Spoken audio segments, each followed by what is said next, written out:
Thank you very much, Lai, for your words. Your Majesties, distinguished heads of state and governments, President Lagarde, ministers, ambassadors, business leaders, ladies and gentlemen. I'm extremely happy to be here, and it's great to be here, as the Financial Times would say. And it's a time of peace, stability, and predictability. So let's try to address the key challenge of this world in a few minutes' time. But it's clear that we are reaching a time of instability, of imbalances, both from the security and defense point of view and the economic point of view. Look at the situation where we are. I mean, a shift towards autocracy against democracy, more violence, more than 60 wars in 2024, an absolute record, even if I understood a few of them were fixed. And conflict has become normalized, hybrid, expanding into new domains, space, digital, information, cyber, trade, and so on. It's as well a shift towards a world without rules, where international law is trampled underfoot, and where the only law that seems to matter is that of the strongest, and imperial ambitions are resurfacing. Obviously, the Russian war of aggression against Ukraine, which will enter into its 4th year next month, and conflicts continue in the Middle East and across Africa. This is as well a shift toward a world without effective collective governance, and where multilateralism is weakened by powers that obstruct it or turn away from it, and rules are undermined. And I can multiply the examples of international bodies weakened or left by the key economies. And when we look at the situation, it's clearly a very concerning time, because we are killing the structure where we can fix the situation and the common challenges we have.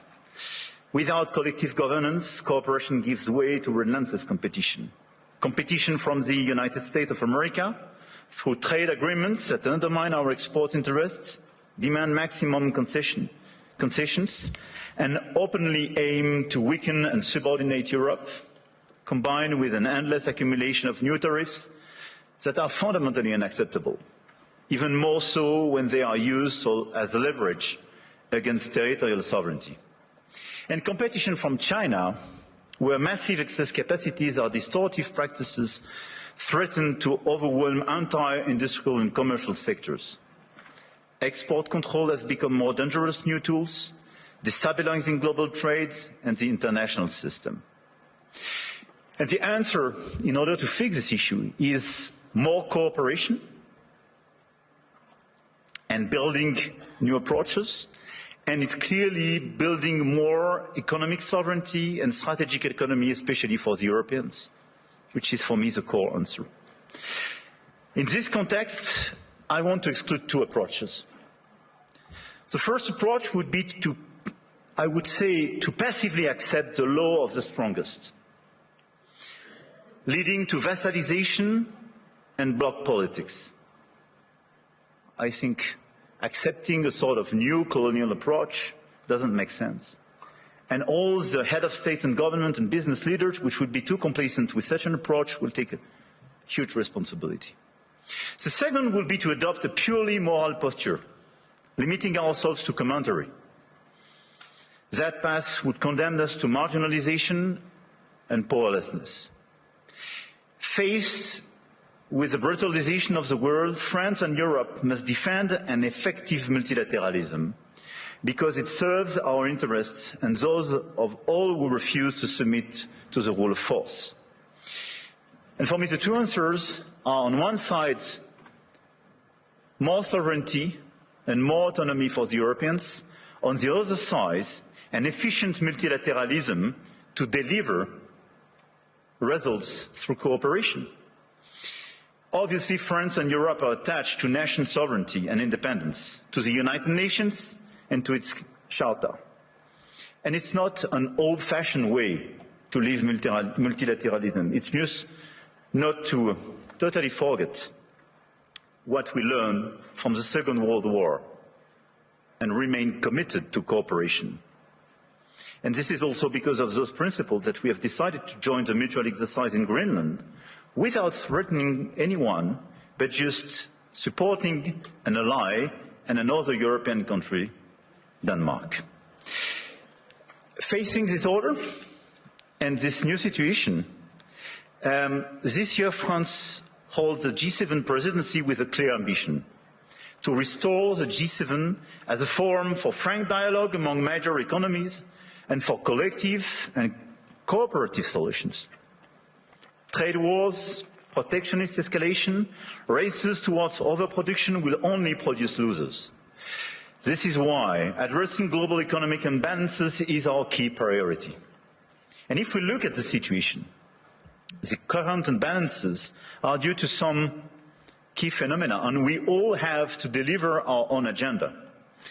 This includes American overconsumption, Chinese underconsumption and overinvestment, and European underinvestment and lack of competitiveness. And these imbalances are also reflected in development gaps, by the way, and we can no longer settle for aid that neither delivers sufficient results nor enables countries to escape poverty. So our objective through the G7 is to demonstrate that the world's major powers are still capable of reaching a shared diagnosis of the global economy and committing to concrete actions. Cooperating is not about blaming others. It is about assuming one's share of responsibility and contributing to solutions. So the objective of this G7 will be to build this framework of cooperation in order to fix the roots of these imbalances and restore efficient convergence and cooperation through multilateral frameworks. And the other objective is as well to build bridges and more cooperations with the emerging countries, the BRICS and the G20, because the fragmentation of this world would not make sense. Here, this point is for, I would say, the global agenda and how our G7 agenda. On the other side, we have the European answer. And for me, Europe clearly has to fix its key issues: the lack of growth, the lack of GDP per capita growth, and the three pillars of our strategy in order to deliver more sovereignty, more efficiency and more growth would be based on protection, simplification and investment. Because the diagnosis is well known, European competitiveness still lags behind that of the US, and in the current global order, facing precisely the Chinese approach, we have to react. So first, protection. Protection doesn't mean protectionism. But today's Europeans are too naive. This is the unique market open to everybody without checking level playing field. Nobody can access the Chinese market as people are accessing the European market for sure. But even if you take the US and a lot of other countries, the level of protection does exist for investment and trade. And the Europeans are the only one not to protect their own companies and their own markets when the other countries don't respect level playing field. This is why we have to be much more realistic if we want to protect our chemical industry, our industry, from the automotive sectors to a lot of others, because they are being literally killed by the lack of respect of a normal framework and level playing field. Europe has very strong tools now, and we have to use them when we are not respected and when the rules of the game are not respected, by the way. The anti-coercion mechanism is a powerful instrument, and we should not hesitate to deploy it in today's tough environment.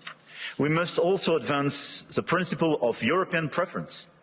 There is a North American preference in your market.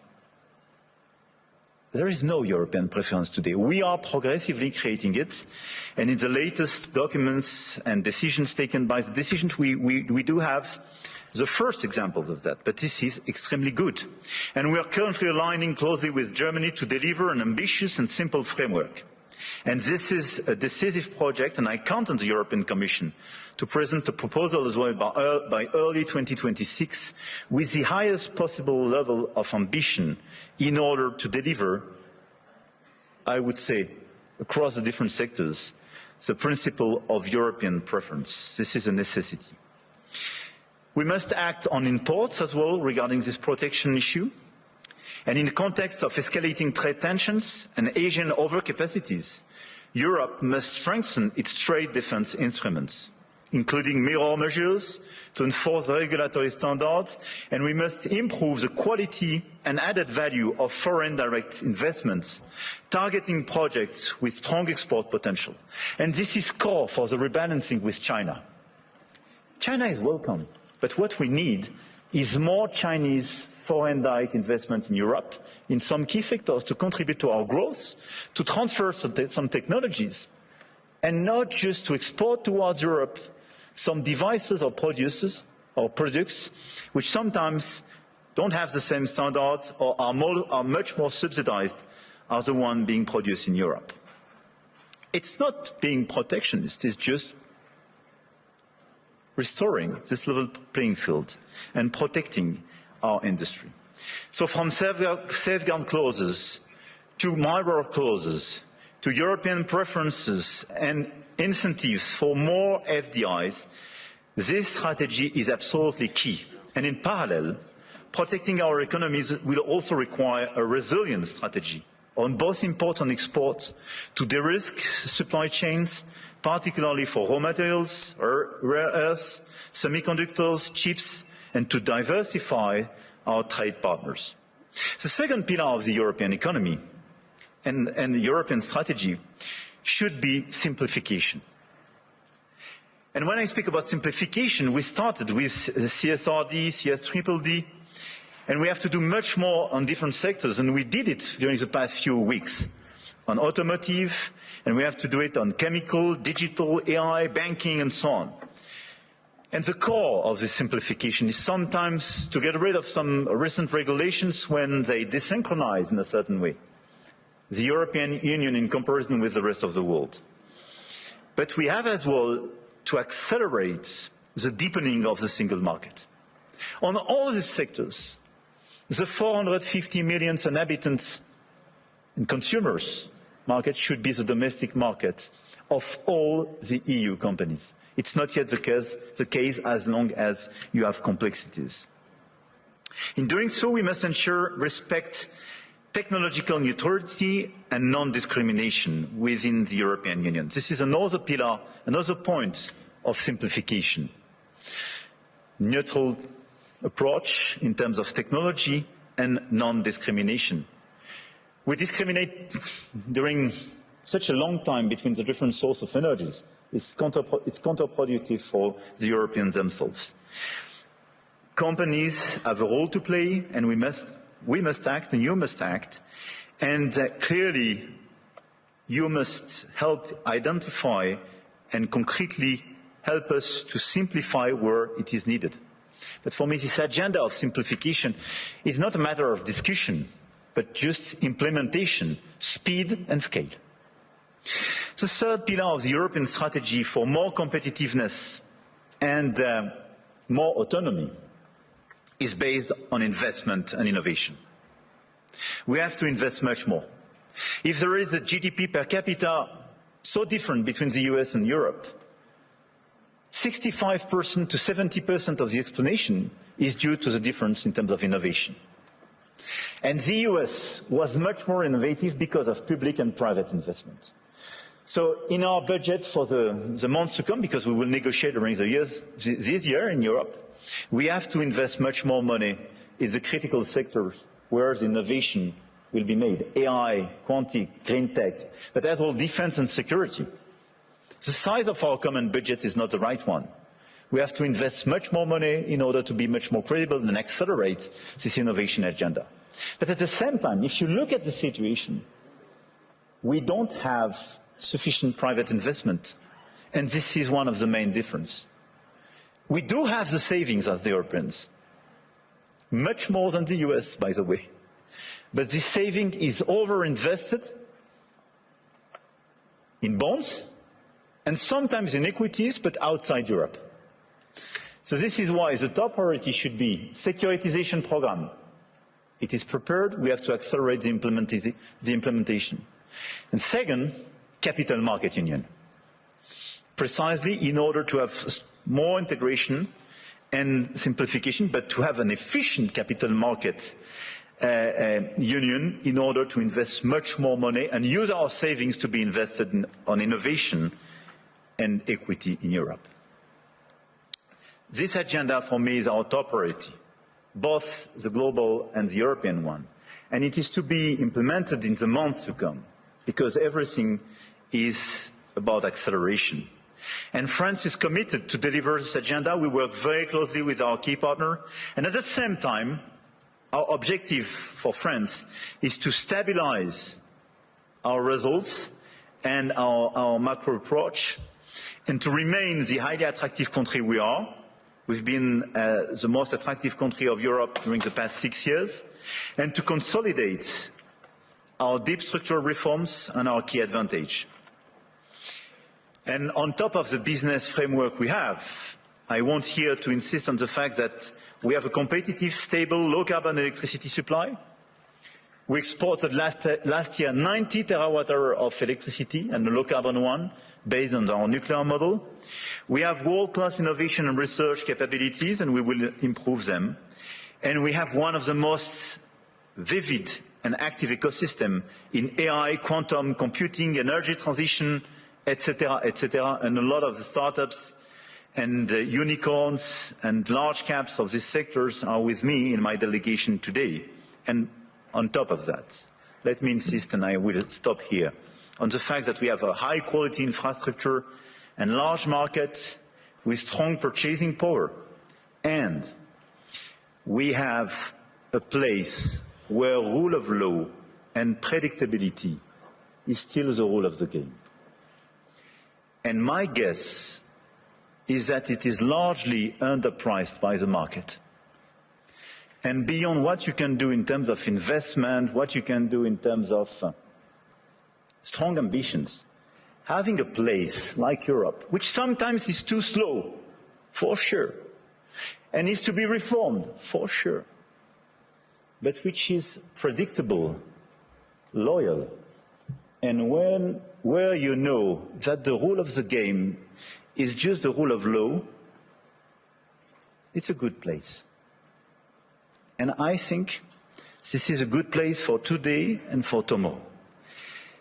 So we will be committed during 2026 to try to deliver this global agenda in order to fix global imbalances through more cooperations. And we will do our best in order to have a stronger Europe, much stronger, and more autonomous, based on the pillars I just mentioned, and based as well, and we can revert in the dialogue, but on more investment and commitments on defense and security, because we have to invest much more and invest much more. Because we do believe, and here in the epicenter of this continent, we do believe that we need more growth, we need more stability in this world, but we do prefer respect to bullies, we do prefer science to plotism, and we do prefer rule of law to brutality. You're welcome in Europe, and you are more than welcome to France.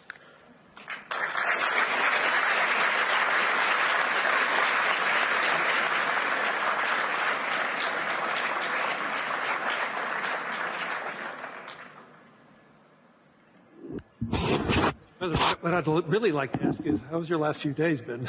But importantly, though, you framed out an economic direction for France and for Europe. If you had to prioritize to transform France and Europe as fast as possible, you close saying, yes, we are slow, yes, but what can we do right now to really accelerate it, to broaden the economies across Europe, that we have more participants? Is there any one silver bullet that you could do to really accelerate that type of growth? I don't think there is one silver bullet, but I think on the very short run, given the situation in some critical sectors, I think the European preference is a necessity because we are desynchronized with the others. And the second one is clearly a big bunch of simplification. The 28th regime, which is being prepared by the Commission, and the deepening of the single market is key. And this is why I insisted on capital market union. I think if we deliver European preference and capital market union, here are two game changers. Well, you know, I've been talking about the capital market union in Europe as one of the major hindrances compared to the U.S. And so, yes, but I do believe, as we witnessed starting last year, we're starting to see it accelerate this year, you're starting to see more international flows coming back to Europe. And so that is beginning, and so I do believe that will accelerate. But in terms of priorities, if you had to tell the Commission, what should they be more swift in terms of transforming Europe faster so it can compete with the U.S., compete with Europe, and exceed China and Europe, China and the U.S.? Look, I think this is the discussion we have clearly with the Commission. We will have an informal summit in February focused on this topic. Everything was largely drafted by both Letta and Draghi's reports and is well known. I think the difference is that Draghi was before China surpluses vis-à-vis Europe. I mean, we should not underestimate the fact that 2025, for the very first time, $1 trillion. Yeah, China has such a surplus vis-à-vis the rest of the world, 1/3 vis-à-vis the US, 1/3 Europe, 1/3 the rest of the world. But it was $1 trillion. It was bigger than any other time. Yeah, and for the first time, the deficit between Germany and China was a trade deficit for Germany. And this is a game changer for Europe. So this is why, clearly for me, we have to fix this issue. And second, it's about the tariffs. So if I have to tell you what could change the game and our approach for all of us,